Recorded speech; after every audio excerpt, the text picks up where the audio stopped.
One really great thing that I've noticed with working with a de-esser in the chain, an analog de-esser in the chain when I'm cutting, is that I've noticed that when I have sibilance, right, during my usual reads, it's a distraction. Like I notice it during the read and I make a mental note while I'm performing that is something that I'm going to have to deal with, right? And I've noticed that working with the de-esser in the chain, really I'm not thinking about that. And I don't have to do any post-processing after the fact. I just have to save my file and then send it to the client. So removing just one little friction point, even though it's a small one, right? But removing that one little friction point ended up being a pretty big deal. So I wanted to explain better, or actually I wanted to have someone who knows really well how the SPL De-Esser works. I wanted them to explain it for you. Check this out. From the mind of Mark Yoshimoto Nemkov. So right here, this is Hermann Gier. He is one of the founders of SPL. He's the managing director. And here he is explaining in this video how the de-esser is working in the Channel One, the Channel One channel strip. And the de-esser here, over here, in the 500 series rack, right? It works the same way. It just has a couple more extra parameters that you can control. But I wanted him to explain exactly how the de-esser is working because I feel like I've just been doing kind of like a so-so version, so-so explanation. So here, check this out. So this is Hermann Gier. I'm going to play this for you. And the de-esser, well, as you might know, SPL usually does things slightly differently than other companies, and the de-esser is a very good example for that. Usually, de-essing involves compressing a certain frequency band. And by doing that, the nasty S frequencies are being sort of lowered in level.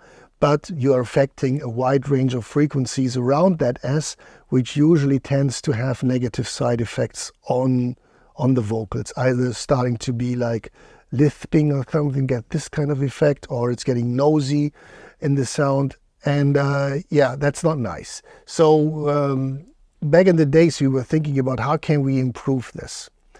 And Wolf, my founding partner and friend, he came up with the idea and said, well, what about if we cancel the S's and not compress them?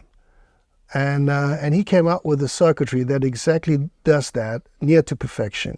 And it is a filter that hones in on the S frequencies, which is about 6 to 7K when you select the low frequency, the low switch up here, or it's about 11 to 11.5K, just an octave above, about roughly when you engage the high switch.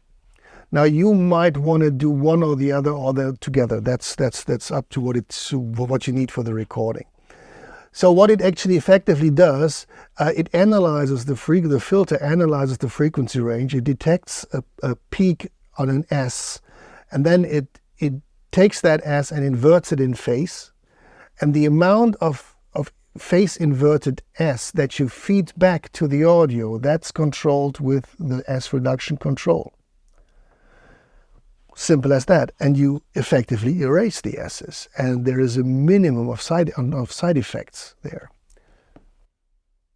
Okay, so that's pretty cool, right? So I love that. I love that explanation. I think it's a lot more simplified than the previous attempts I made at explaining how it works. But, you know, again, here in the 500 series, right, it works the same way. It's the same circuit, except here you just have the additional, you have two knobs, right? So you can control the variable amount of the high S or the low S. And you also have the voicing switch where you can change the frequency, basically the center frequency of the low S. So it's really cool. I really think that however this is being done, whatever magic is being done in the box, is the best way to de-ess something. Because I agree that it's like I've had so much trouble, I think, because my sibilance is weird. So trying to use the compression method on my sibilance doesn't work because I think it just kind of affects the stuff around it instead of honing in exactly on that sibilant frequency. So yet another reason why I love this thing. I mean, it has been great. It has been great to work with. And now I am at the point where really, honestly, I don't think I could ever work without a de-esser in the chain, because really having the ability, for me, it's always been all about just getting the right sound. So I only have to focus on my performance because, being someone who's such a gear nerd, I'm always thinking about the gear, right? Even when I'm using it, I'm thinking about it, and I hear things during the read, and I'm, since I'm the talent, the engineer, chief cook, and bottle washer of my own business here. I hear something and I make a mental note during the process of recording, and like, oh yeah, go deal with that. There's a breath that has to be taken out. There's sibilance here, and so I find it so much more. So it alleviates a big stress point for me. And again, it allows me to just focus on the performance, which is really, it's really been very, very cathartic for me to have this release of this responsibility during my performances. So I love it. The SPL DeS, the 500 series is fantastic, and I fell in love with their de-essing on the Channel One channel strip. But I do. I think it's the best one out there. So anyway, I wanted Hermann to explain that to you. Hermann Gier, Gier. You can find this on YouTube. And I'm a fan of Hermann Gier. So consider me a gearhead from now on. I want to know what he has to say. I want to know what he's making next. And that studio. Hold on, just take a look at this studio. How cool is this studio? Right? Look at that.